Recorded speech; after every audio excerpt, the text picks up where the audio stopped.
ஐயா, என் பேர் பாலசுப்ரமணியன். நான் இளங்குடியில் பிறந்து வளர்ந்தவன். இந்த சிவன் கோயில் வந்து 1300 வருஷத்துக்கு முன்னால் உருவானதாக கல்வெட்டு இருக்குது. அதாவது 2ஆம் குலசேகர பாண்டியனுடைய 35ஆம் ஆண்டு கட்டுனதா ஆர்காலஜிஸ்ட் தொல்லியல் துறை வந்து எங்களுக்கு கல்வெட்டில் வந்து படித்து சொல்லியிருக்காங்க. இந்த ஆவுடை வந்து எங்கேயுமே தமிழ்நாட்டில் எங்கேயுமே இந்தியாவிலே இல்லைங்கிறாங்க. முக்கோண ஆவுடை, அதாவது மும்மூர்த்திகளும் அருள்பாலிக்கிறதா சொல்கிறாங்க. பிரம்மா, விஷ்ணு, சிவன் மும்மூர்த்தியுமே அருள்பாலிக்கிறதா சொல்கிறாங்க.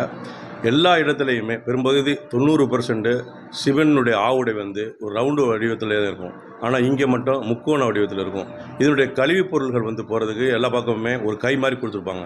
ஆனால் இங்கே வந்து பின்னால் தான் அது கழிவுப் பொருள் போகிற மாதிரி பூஜை, அதாவது அபிஷேகம் செய்யும்போது அதனுடைய கழிவுகள் போகிறது மாதிரி பின்னால் வாரி விட்டுருக்காங்க. இந்த சிறப்பு வேறு எங்கேயும் இல்லை.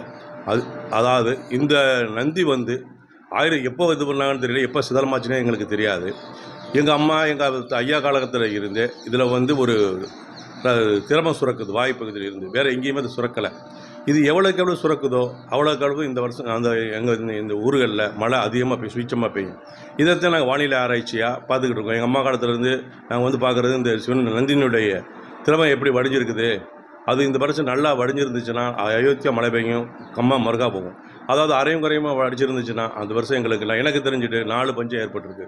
இந்த கோவிலை பற்றி முழு வீடியோ வேணும்னா கீழே இருக்கிற லிங்க் கிளிக் பண்ணி முழு வீடியோ பாருங்க.